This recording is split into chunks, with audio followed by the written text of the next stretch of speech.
Ce programme est financé par les amis et partenaires du ministère de Joyce Meyer.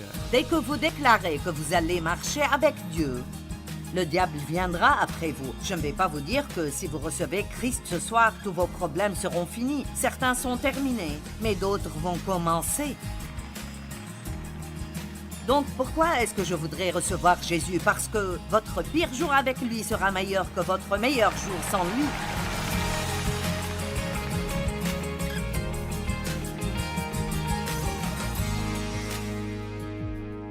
Penser comme il faut peut vous activer et penser faussement peut vous arrêter. C'est étonnant combien de choses vous ne ferez pas si vous pensez que vous ne le pouvez pas. Ma mère savait que mon père abusait de moi alors que je grandissais, mais elle n'a jamais rien fait à ce propos.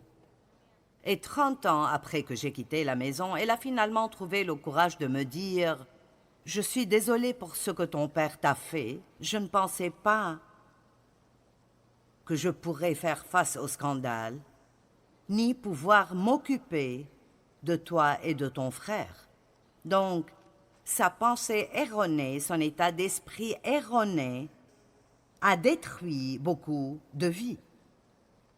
Elle aurait pu aussi dire « Je crois que je peux faire cela » et faire un pas dans la foi et faire confiance à Dieu, et les choses auraient pu être très différentes. Maintenant, les choses ont bien tourné. Pour moi, je me suis accrochée à Dieu et j'ai combattu tant de choses. Mais j'avais un frère 9 ans plus jeune que moi qui, malheureusement, a mis fin à sa vie.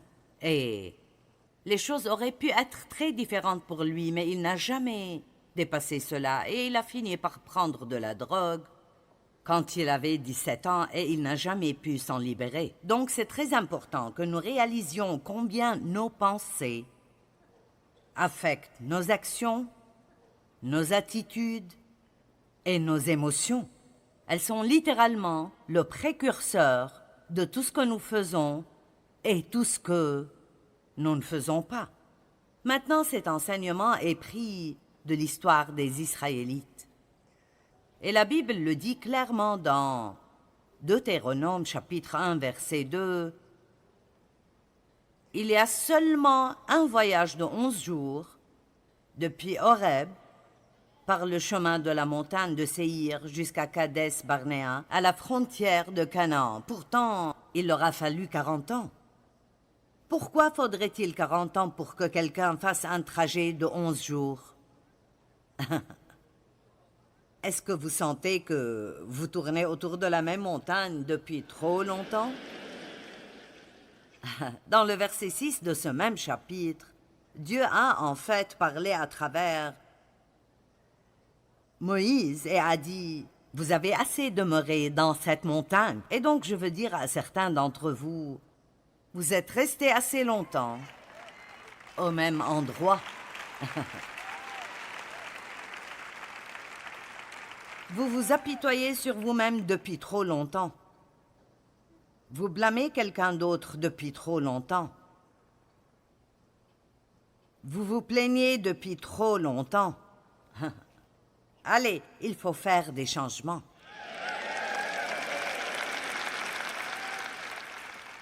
Et écoutez-moi, Dieu ne peut rien changer si nous ne nous changeons pas nous-mêmes. C'est inutile de prier pour que Dieu change tout si vous ou moi ne sommes pas prêts à agir quoi que Dieu nous demande de faire. Donc, j'ai en fait 10 de ces états d'esprit erronés et je vais les transformer en la façon dont vous devriez plutôt penser. Et j'espère que je pourrai parler des 10 avant de quitter d'ici. Mais si je ne le fais pas, nous pouvons toujours finir à la télé. Je veux vous parler ce soir de garder vos pensées loin de ce qui est derrière vous. Abandonnez ce qui est derrière vous et ne basez pas votre avenir sur le passé ou même sur ce qui arrive dans votre vie maintenant. Certains d'entre vous sont coincés. Vous êtes juste coincés. Vous êtes toujours au même endroit et vous tournez encore et encore autour de la même montagne jusqu'à creuser un fossé Et vous ne sentez pas qu'il y a moyen pour vous de vous en sortir. Mais il est temps pour vous de laisser Dieu vous sortir de cet endroit à un endroit nouveau dans votre vie. Amen.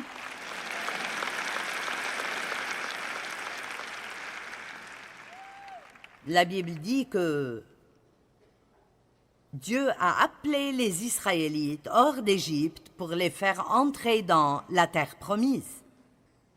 Je vous en ai sorti pour vous faire entrer.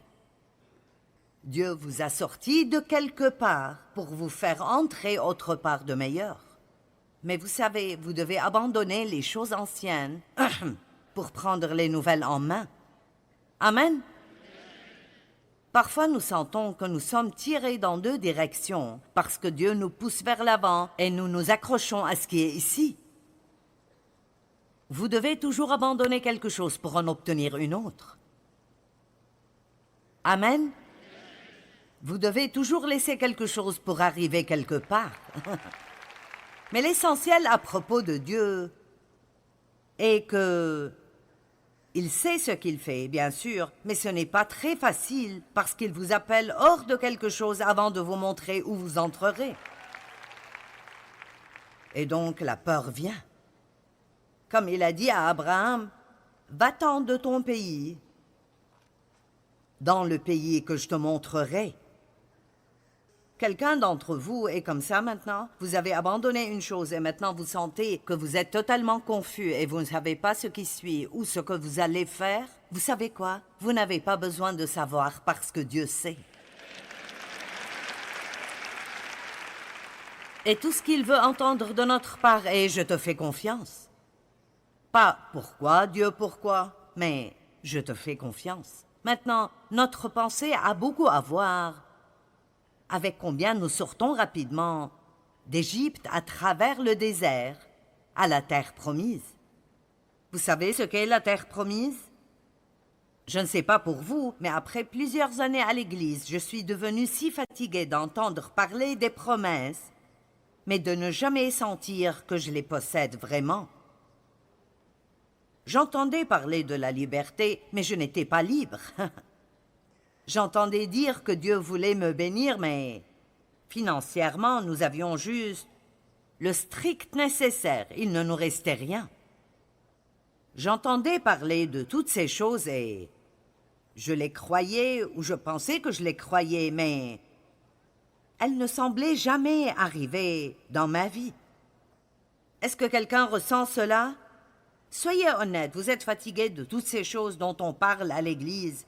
Et c'est bien quand vous y êtes, mais quand vous rentrez chez vous, vous avez toujours les mêmes problèmes et vous voulez juste posséder les promesses. Vous ne voulez pas juste entendre quelqu'un en parler, vous voulez les posséder. Eh bien, les Israélites voulaient posséder la terre promise, et c'était la terre dont ils disaient qu'elle était la terre du lait et du miel, c'est-à-dire toute bonne chose. Dieu veut que nous ayons toute bonne chose. La Bible dit que ce que l'œil n'a point vu, ce que l'oreille n'a point entendu, sont toutes ces bonnes choses que Dieu a préparées à l'avance pour ceux qui l'aiment.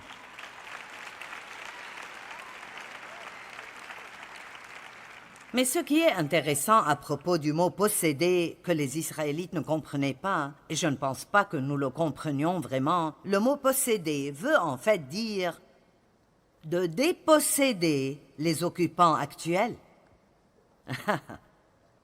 Donc, en d'autres termes, ils doivent être prêts pour une guerre afin de prendre cette terre que Dieu a promise, parce que les ennemis de Dieu vivaient déjà dans cette terre. Amen. Et donc, la Bible dit que Dieu les a pris par le long chemin difficile à travers le désert plutôt qu'une route qui est beaucoup plus courte. Et il l'a fait exprès parce qu'ils n'étaient pas encore prêts pour la guerre. Et vous voyez, ça me tournait dans l'esprit dernièrement. Donc je sais que je dois prêcher à ce sujet. Pas seulement ce soir, mais je le mentionnerai. Vous savez, beaucoup de chrétiens ne sont pas prêts pour la guerre. Ils sont juste... Parfois, je sens que je suis dans une guerre cosmique entre Satan et Dieu. Et tous les deux essayent de gagner. Et je suis là au milieu et je dois décider qui je dois suivre. Vais-je écouter les mensonges de Satan ou vais-je croire les promesses de Dieu et me tenir ferme et aller avec lui? Vous devez chasser les occupants actuels avant de pouvoir posséder les promesses de Dieu. Et donc Dieu les a pris par le chemin long et difficile parce qu'ils n'étaient pas prêts pour la guerre. Ils savaient qu'ils étaient toujours trop immatures pour vraiment tenir ferme et ne pas être touchés par quoi que ce soit qu'ils allaient voir ou sentir et croire Dieu. Et donc ils ont fini dans le désert, à pleurer, blâmer, se plaindre, gémir et grogner. Et vous verrez quand j'arrive à la partie sur la plainte que les mots « se plaindre » veulent dire « rester ». Hein? Et se plaindre et rester. Louer et s'élever.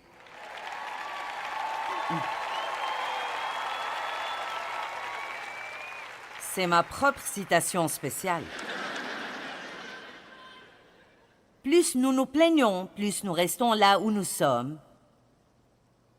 Et donc, ils ont erré là-bas pendant 40 ans, alors que ce n'était qu'un voyage de 11 jours, parce qu'ils avaient une mentalité erronée. Ils avaient une mauvaise attitude mentale. Ils ne savaient pas penser correctement. Alors, avant d'entrer dans les détails de ces différentes attitudes, parlons un moment de la pensée. Qui pourrait le supporter si je parlais un instant de la pensée? S'il te plaît, Joyce, parle-en. OK. Eh bien, Proverbe 23:7 dit que l'homme est comme les pensées de son âme. C'est une écriture très intéressante. Colossiens 3:1-2 dit « Si donc vous êtes ressuscités avec Christ, cherchez les choses d'en haut, où Christ est assis à la droite de Dieu. Affectionnez-vous aux choses d'en haut, ce qui signifie les bonnes choses, et non aux choses qui sont sur la terre. » Relisons-le. « Affectionnez-vous » et la Bible amplifiée dit « Affectionnez-vous et restez ferme. » Vous voyez? C'est facile de commencer un régime le dimanche après le dîner.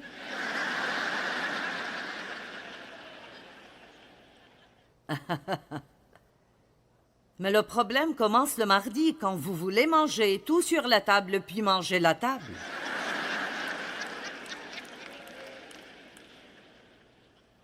D'accord, je vais vous dire un secret et vous n'aimerez pas cette partie. Si vous voulez avoir une vraie victoire, vous devrez être prêt à avoir un peu de peine.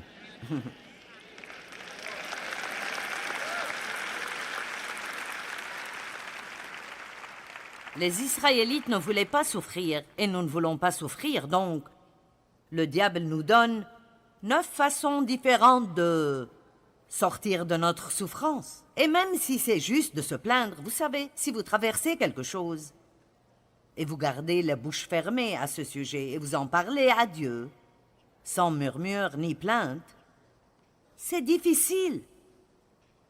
C'est comme s'il n'y avait pas de soupape de surpression pour la pression dans notre âme. Mais si nous pouvons dire à quelqu'un à quel point nous allons mal et ce que nous ressentons. Oh mon Dieu, s'ils se sentent un peu désolés pour nous. Maintenant la chair fait...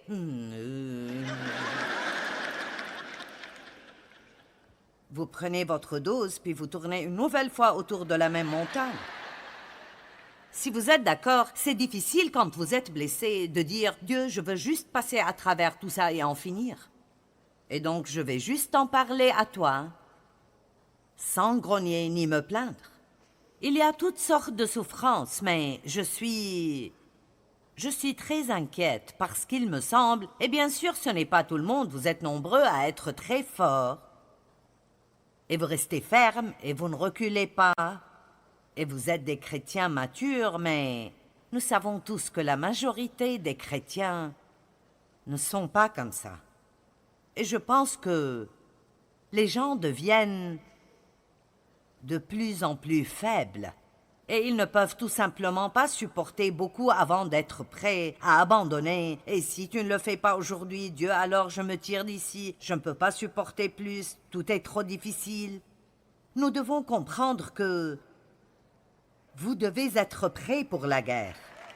Dès que vous déclarez que vous allez marcher avec Dieu, le diable viendra après vous. Je ne vais pas vous dire que si vous recevez Christ ce soir, tous vos problèmes seront finis. Certains sont terminés, mais d'autres vont commencer.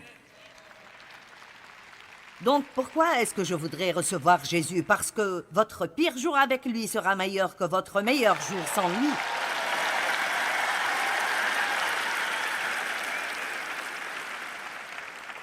Parce que voici l'essentiel. Sans Christ, vous êtes coincé à l'endroit où vous êtes et votre vie n'est que misère jusqu'à ce que vous preniez votre dernier souffle. Et si vous n'avez pas reçu le Christ à votre mort, alors la véritable misère commencera. Oui, il y a un endroit appelé l'enfer.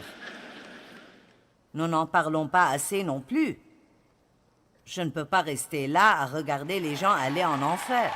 Amen.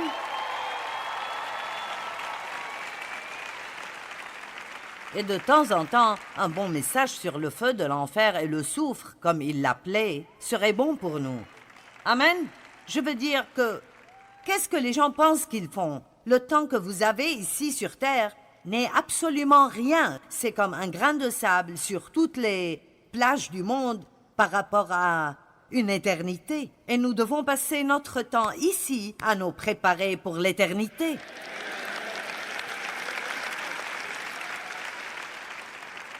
Et je vous dirai que, plus que tout, nous devons nous détourner de nous-mêmes, ne plus penser à nous-mêmes et penser à ce que nous pouvons faire pour quelqu'un d'autre. J'aime la chanson que Nathalie a chantée ce soir. Vous pouvez être un miracle. Tout le monde veut un miracle. Mais que diriez-vous d'être un miracle? Que diriez-vous d'en être un pour quelqu'un d'autre? Eh oui, si vous faites cela, vous mènerez une vie sacrificielle, mais vous serez si rempli et fécond à l'intérieur. Un désert peut être un lieu littéral, comme un désert, mais beaucoup de gens ont un désert dans leur âme.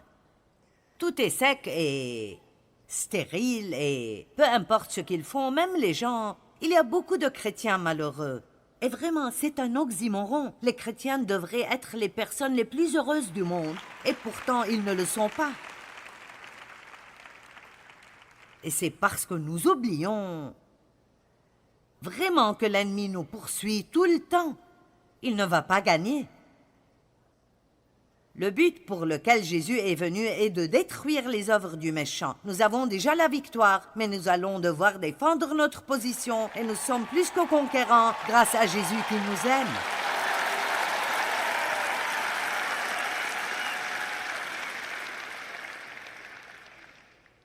C'est pourquoi nous devons être un peu impertinents avec notre âme et dire « Pourquoi es-tu si abattu, mon âme? Garde le sourire sur ta face et sortez et comptez vos bénédictions et arrêtez de vous plaindre de tout ce qui ne va pas dans votre vie. » Vous dites « Eh bien, Joyce, si tu avais ma vie, tu ne dirais pas ça. » Eh bien, vous ne savez pas à quoi ressemble ma vie. Vous ne savez pas. Il y a beaucoup plus que cette petite partie ici, et je vous le dis avec certitude.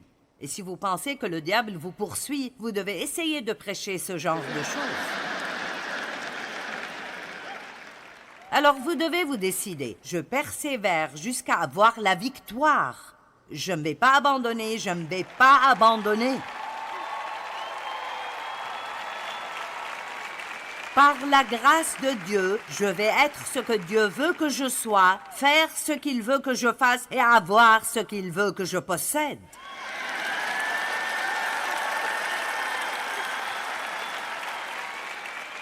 Et c'est pourquoi, peu importe ce qui vous est arrivé dans votre vie, avant ce moment, ici, maintenant, si vous n'aimez pas les mauvaises choses, vous devez les lâcher. Et vous devez dire, c'est le premier jour du reste de ma vie, et je ne vais pas vivre le reste de ma vie comme j'ai vécu la partie précédente.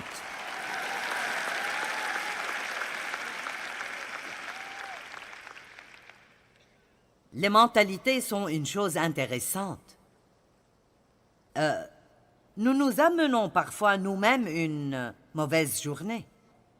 Ne prenez pas cela de la mauvaise façon, parce que je sais que l'anniversaire de la mort d'un être cher peut être douloureux pour les gens, mais ma tante, qui est partie chez le Seigneur, elle, chaque année, je veux dire, c'était près de 15 à 20 ans après le décès de mon oncle, et il était chrétien, il est allé au paradis, elle planifiait de passer une mauvaise journée ce jour-là. Elle me disait 2 semaines avant, maintenant tu sais, chérie, dans quelques jours, ce sera le jour où l'oncle Marvin est mort, et ce sera un jour difficile pour moi. Eh bien, je comprends que de telles choses peuvent être difficiles, mais je comprends aussi que un peu de pensée convenable peut changer cela. Amen? Qui est d'accord que parfois nous nous préparons à une catastrophe avec nos propres pensées? D'accord. Donc Dave, comment serait-ce pour toi si tu ne pourrais plus jamais jouer au golf? Et il a dit, j'ai déjà pensé à ça. Et j'ai décidé que je serais simplement heureux de toute façon. La plupart des gens diraient « Oh, je ne sais pas ce que je ferai si je ne peux pas jouer au golf, mon Dieu, oh. » Mais lui, il a dit « J'ai décidé, je vivrai heureux. » Certains d'entre vous ont besoin de prendre ce petit conseil sur place. Et au lieu de décider que vous ne pouvez pas être heureux si votre situation ne change pas, allez, dès que vous dites « Je ne peux pas être heureux si cela ne change pas », vous avez jeté l'éponge devant le diable. Et il augmentera la température. Vous vous souvenez des gars dans la fournaise? Le four a été chauffé 7 fois, plus qu'auparavant. Dès que vous dites « Si cela ne change pas, je ne peux pas être heureux », l'ennemi viendra contre vous pour vous rendre malheureux. Mais si vous dites « Si rien ne change jamais, je serai quand même heureux », hein? Et si vous dites « Si rien ne change jamais, je serai quand même heureux », parce que ma joie n'est pas dans mes circonstances, elle est dans le Seigneur. Ça peut être très difficile pour la pensée de continuer à aller dans la bonne direction tout le temps. C'est important de savoir que Dieu nous a équipés pour grandir et maintenir le bon état d'esprit. Il nous aidera à le faire. Choisir les bonnes pensées déterminera les bonnes choses qui se passent dans nos vies. Une pensée juste produit une vie juste.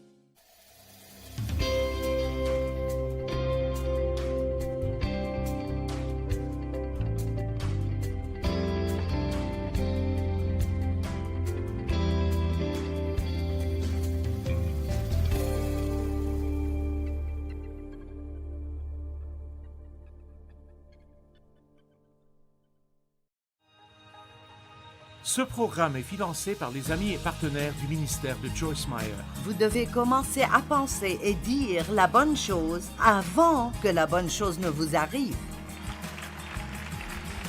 Une fois de plus, vous devez être prêt à dire et penser la bonne chose avant que la bonne chose ne commence à vous arriver.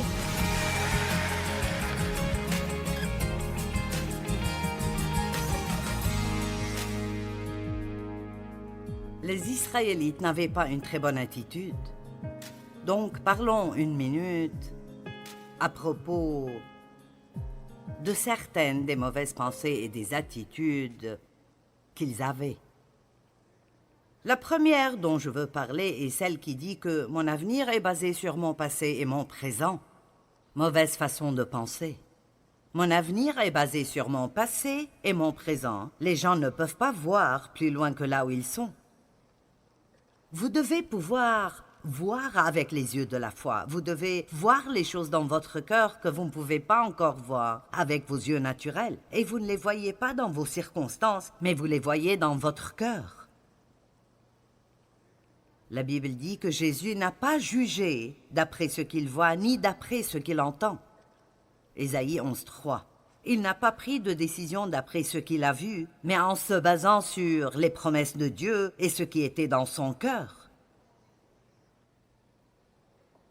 La bonne façon de penser dit « Je regarderai en avant parce que quelque chose de bien arrivera avec moi. » La mauvaise façon de penser dit « Rien ne changera jamais. Tout sera tout comme ça l'était toujours. » Mais vous pouvez changer cette façon de penser ce soir. Vous n'avez pas besoin d'attendre. Vous pouvez penser ce que vous voulez penser. Vous n'avez pas besoin de penser à tout ce qui vous passe par la tête. C'est pour cela que nous avons ce livre pour nous dire ce qui est bon et ce qui est mauvais. Et donc, quand vous aurez une pensée disant « c'est trop tard pour vous », ce n'est pas une pensée que vous trouverez dans ce livre.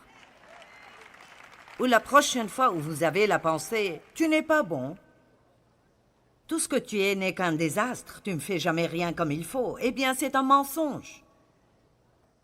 Parce que la Bible dit que vous êtes précieux, vous êtes spéciaux, vous êtes créés à son image. Il a un bon plan pour vous. Allez!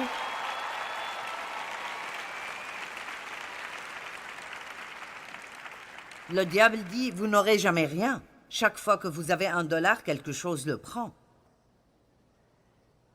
Vous n'aurez jamais votre propre maison, vous n'aurez jamais une nouvelle voiture. Vous dites, eh bien, c'est un mensonge. Parce que la Bible dit que Dieu se réjouit de ma prospérité.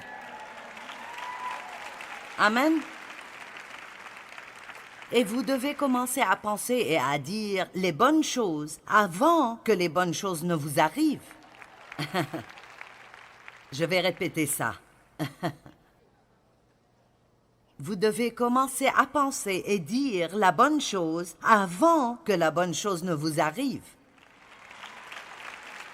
Une fois de plus. Vous devez être prêt à dire et penser la bonne chose avant que la bonne chose ne commence à vous arriver. Vous appelez ces choses à l'existence bien qu'elles n'existent pas. Romains 4:17 dit que nous servons un Dieu qui appelle à l'existence ce qui n'existe pas. Donc si Dieu peut le faire, ça va si nous le faisons.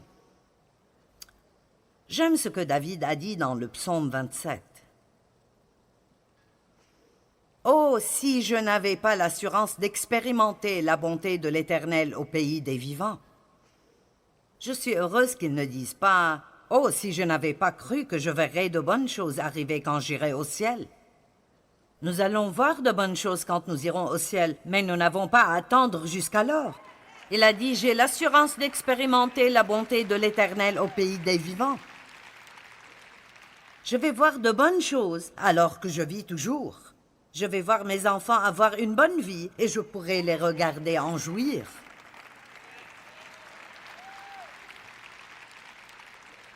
Je vais lire 3 groupes de versets que les Israélites disaient. Et ils ont toujours fait cela quand les choses étaient difficiles. C'est pour cela que je dis que nous devons être un peu plus forts.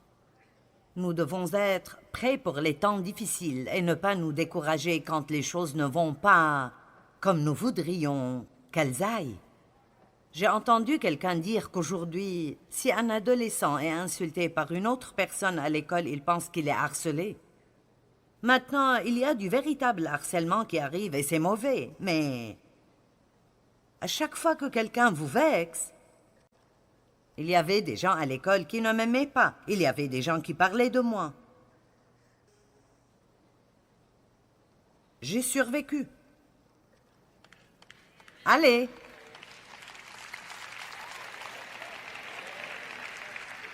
Et vous comprenez que je ne nie pas que ces choses arrivent, mais c'est comme si beaucoup trop de gens aujourd'hui sont si susceptibles tout le temps Ils se plaignent et murmurent constamment concernant ce qu'ils méritent et ce qu'ils devraient avoir.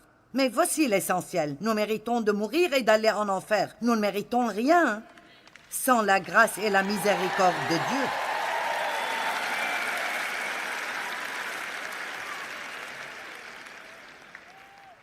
Je pense que je devrais dire que je suis vieux jeu. Et je pense que quand vous dites cela, eh bien, vous vous vieillissez, mais... Vous savez, je viens d'une culture où on travaillait dur pour ce que nous avons. Je me souviens de quand nous travaillions 1 an avant d'avoir une semaine de vacances, et puis peut-être 2 ou 3 ans avant d'avoir 2 semaines de vacances. Et maintenant, les gens veulent 3 semaines de vacances le jour où ils sont embauchés, et une autre semaine de congé de maladie, et des vacances quand ils ont un bébé, et des vacances pour ceci et cela et l'autre chose. Personne ne peut mettre de l'argent de côté s'il faut qu'il dépense tout. Ouh, certains d'entre vous n'aiment pas ça.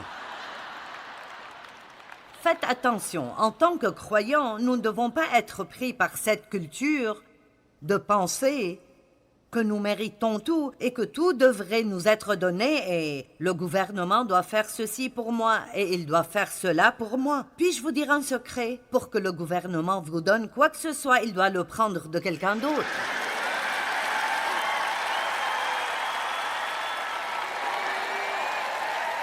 Ils n'ont pas leur propre argent, ils ont le vôtre et le mien.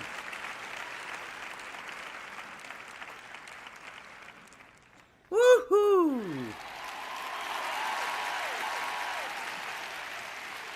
Amen? J'ai regardé un enseignement d'une fille qui a eu une embolie et qui a une chaise roulante et elle est toujours en train de servir les gens. Un côté de son visage est toujours paralysé et elle a enseigné sur la bonne vie difficile. Et elle a dit, les gens pensent, soit elle est bonne, soit elle est difficile. Mais la vie peut être bonne et difficile. Elle a dit, j'ai une vie difficile, mais c'est une bonne vie. Vous voyez, et elle aide les gens, mais ce n'est que grâce à sa façon de penser et son attitude. Est-ce que vous m'entendez? Beaucoup de gens pensent que la vie est dure pour eux. Eh bien, je ne peux aider personne d'autre, j'ai mes propres problèmes. C'est là que vous devez aider d'autres personnes, quand vous avez vos propres problèmes. Je pense que c'est dans Ecclésiaste, il est écrit « Celui qui prête trop attention au vent ne s'aimera jamais. » Et c'est vrai. Nous allons toujours augmenter nos dons quand, et nous allons... J'aime quand les gens disent « Eh bien, Joyce, je te le dis, si j'avais $1 million, je te les donnerais. » Eh bien, vous ne le feriez pas. Si vous ne me donnez pas 2 des 5 que vous avez, alors vous n'allez pas... Nous le ferons toujours plus tard, une autre fois. Et vous savez ce que nous attendons? Nous attendons un temps où nous aurons tant d'abondance que nous pourrions donner sans que ça importe. Eh bien, Dieu veut que nous fassions les choses de manière sacrificielle. J'ai enseigné la parole de Dieu pendant des années avant d'être payé pour cela. Et j'ai quitté un emploi à temps plein pour faire ce que je fais. Et je gagnais plus d'argent que Dave en ce temps et on me payait toute mon essence et j'étais dans la gestion de la compagnie et Dieu m'a appelé à prêcher la parole et je ne la connaissais pas, je devais l'étudier. Et donc j'ai senti que Dieu voulait que je quitte mon travail. Et quand je l'ai fait, chaque mois, nous avions besoin d'un miracle pour payer nos factures. Il nous manquait $40 à chaque mois pour payer nos factures. Et j'ai pensé que sûrement, comme j'ai fait ce grand sacrifice, quelque chose de merveilleux allait arriver dans nos finances. Sûrement quelque chose allait arriver. Je veux dire, un proche que je ne savais pas que j'avais allait mourir, me laisser un tas d'argent ou quelque chose d'époustouflant allait arriver. Mais pendant 6 ans, je faisais du shopping aux brocantes. Allez, je peux faire des hamburgers de 1000 façons différentes. Et oh mon Dieu, j'attendais le jour où je pourrais aller acheter la meilleure qualité de viande, ou juste aller au supermarché sans ma calculatrice pour faire mes comptes, pour ne pas dépenser 1 centime de trop. Amen. Je voulais pouvoir aller au supermarché et mettre ce que je veux dans mon panier et aller payer et ne pas m'en faire du tout. Et je ne comprenais pas. Dieu me préparait pour la guerre parce que quand j'ai vraiment commencé le ministère, quand ce n'était plus simplement une étude biblique à la maison, mais un vrai ministère.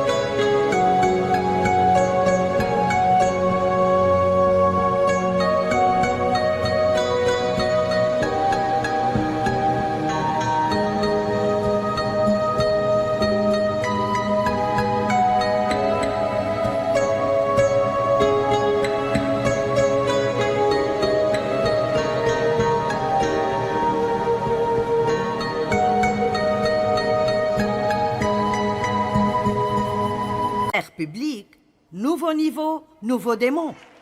Amen. Et vous devez être prêt pour cela. Allez, exercez ces muscles spirituels et dites « Je peux faire toutes choses à travers Christ qui est ma force ». Bien sûr, j'espère que ma vie sera belle et facile, mais si elle ne l'est pas, je servirai Dieu de toute façon. Je ferai ce que je suis supposé faire, quoi que je ressente.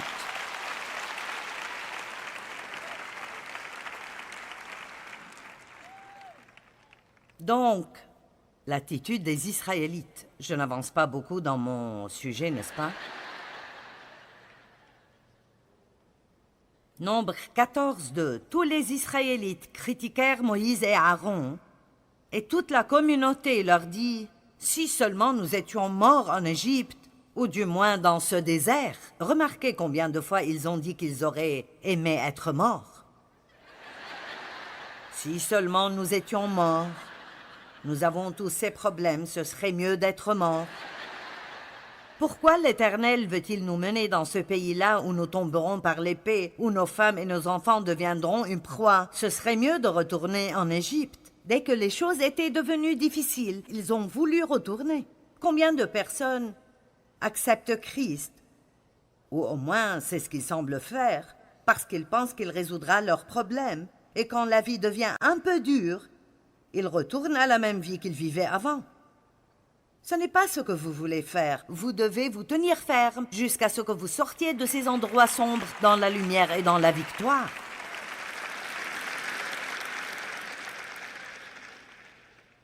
Et ils se dirent l'un à l'autre, « Nommons-nous un chef et retournons en Égypte. » Nombre 20, versets 3 et 4. Ils s'en prirent à Moïse et lui dirent « Si seulement nous étions morts quand nos compatriotes ont péri devant l'Éternel. Pourquoi avez-vous mené la communauté de l'Éternel dans ce désert pour nous y faire mourir, nous et notre bétail? Pouvez-vous imaginer passer 40 ans à diriger 6 millions de personnes avec cette attitude? Ouh! Et vous pensez avoir des problèmes avec un adolescent? Allez, combien d'entre vous ont un adolescent et vous pensez qu'il va vous rendre absolument fou? Eh bien, je vous le dis, quand j'ai commencé le ministère, quand je l'ai commencé, j'avais 3 adolescents et un bébé.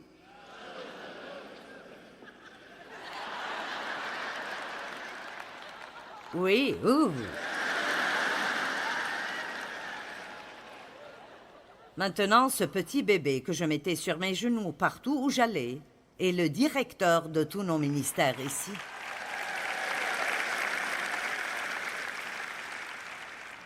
Et il m'a presque rendue folle.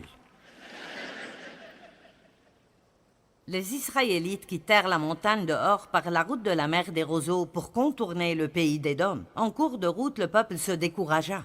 Ils se mirent à parler contre Dieu et contre Moïse. « Vous nous avez fait sortir d'Égypte pour nous faire mourir dans le désert, car il n'y a ni pain ni eau et nous sommes dégoûtés de cette nourriture de misère. Cette nourriture que tu fais pleuvoir miraculeusement du ciel chaque jour. Nous détestons ces miracles. Nous voulons de nouveaux miracles. »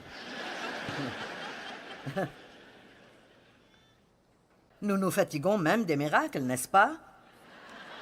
Je me souviens d'avoir dit au Seigneur une fois, « Je ne comprends pas pourquoi tu ne fais plus les choses que tu faisais quand j'ai commencé à marcher avec toi. » J'ai vu tant de choses merveilleuses arriver. Je pouvais juste avoir besoin d'entendre de Dieu et prendre ma Bible et...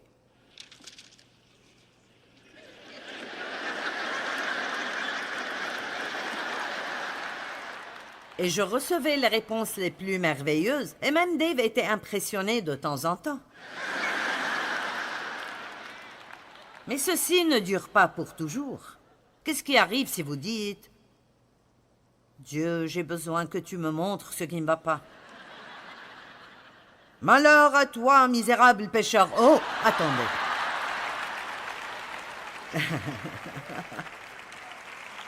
Laissez-moi trouver autre chose.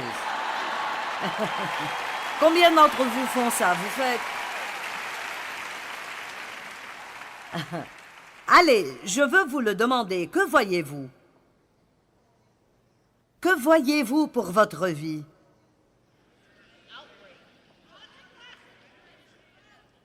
Est-ce que vous voyez de bonnes choses? Pouvez-vous fermer les yeux et voir de bonnes choses? Quand vous vous couchez le soir, pouvez-vous utiliser votre imagination sainte pour vous voir obtenir cette promotion au travail ou obtenir ce meilleur travail ou voir vos adolescents accepter Christ ou quoi que ce soit dont vous avez besoin? Vous savez, Abraham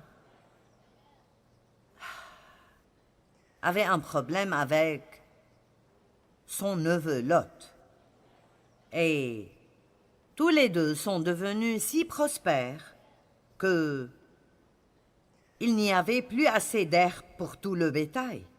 Et donc, ceci est dans Genèse 13. Et Abraham connaissait les dangers des disputes. Et donc, il est allé vers Lot et a dit qu'il n'y ait donc pas de dispute entre nous.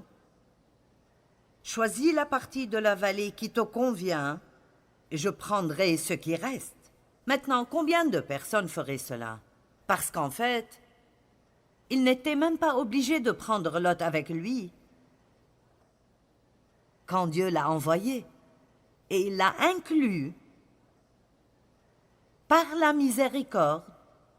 Et maintenant, il se dispute. Et donc, il dit, « Écoute, prends la partie que tu veux, je prendrai ce qui reste. » Donc, Lot a pris la meilleure partie de la vallée du Jourdain et Abraham a pris ce qui restait. Mais je veux vous montrer ce que Dieu a dit à Abraham dans Genèse 13, 14 à 17. L'Éternel dit à Abraham, après que Lot se fut séparé de lui, « Lève les yeux et regarde depuis l'endroit où tu es, vers le nord, le sud, l'est et l'ouest. Tout le pays que tu vois, je te le donnerai. » Il ne s'inquiétait pas pour ce qu'il avait perdu. Dieu a dit, « Combien peux-tu voir loin ?» Il n'était pas en colère et dans tous ses états parce que Lot a pris la meilleure partie.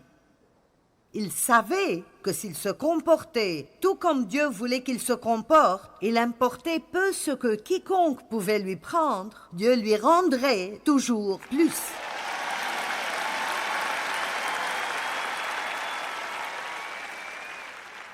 Je veux m'assurer que vous comprenez ce que j'ai dit, parce que certains d'entre vous vivent avec un cœur plein d'amertume. Et vous êtes en colère parce que vous n'avez pas eu ce que vous pensiez que vous méritez, ou votre patron ou vos amis vous ont maltraité, votre époux ne vous a pas bien traité, et vous vous sentez juste bloqué et vous sentez que votre âme est comme un désert. Mais aujourd'hui, vous pouvez avoir une nouvelle attitude. Aujourd'hui, vous pouvez dire « Qu'importe ce que tu m'as pris, Dieu le remplacera par beaucoup, beaucoup plus que ce que j'ai perdu. » Allez!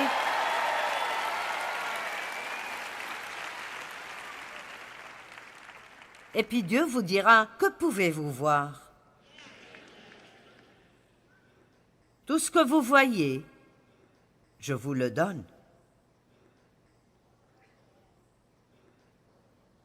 Car il est écrit, 1 Corinthiens 2, 9, « Ce que l'œil n'a pas vu, et que l'oreille n'a pas entendu, ce que l'esprit humain n'a jamais soupçonné, mais que Dieu tient en réserve pour ceux qui l'aiment. Amen.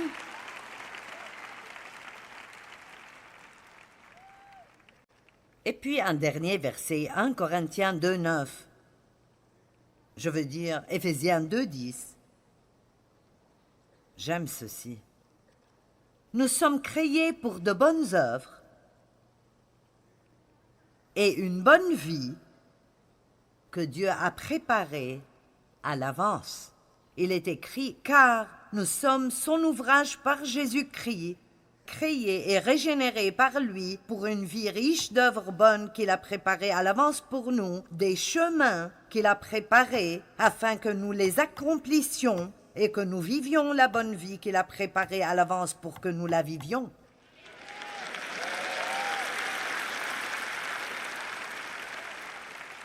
Donc laissez-moi vous dire que quoi que vous aviez, ou quoi que vous ayez maintenant, Dieu a déjà préparé à l'avance une bonne vie pour vous, et il a préparé un chemin, et remarquez bien que nous sommes supposés le suivre. Dieu a préparé toutes choses, mais nous devons marcher. Il nous tient la main et nous marchons. Et parfois, vous devrez marcher dans des endroits difficiles. Parfois, vous devez marcher à travers de la maltraitance. Vous devrez marcher à travers de l'injustice. Et plus ça fait mal, plus vous devrez crier « Dieu est bon ». Et quelque chose de bon arrivera sûrement avec moi dans ma vie. Allez, donnez gloire à Dieu.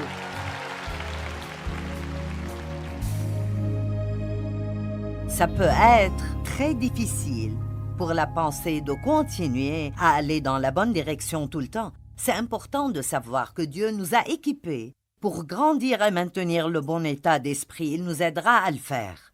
Choisir les bonnes pensées déterminera les bonnes choses qui se passent dans nos vies. Une pensée juste produit une vie juste.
khắp phương trời vẫn nhớ tới quê hương.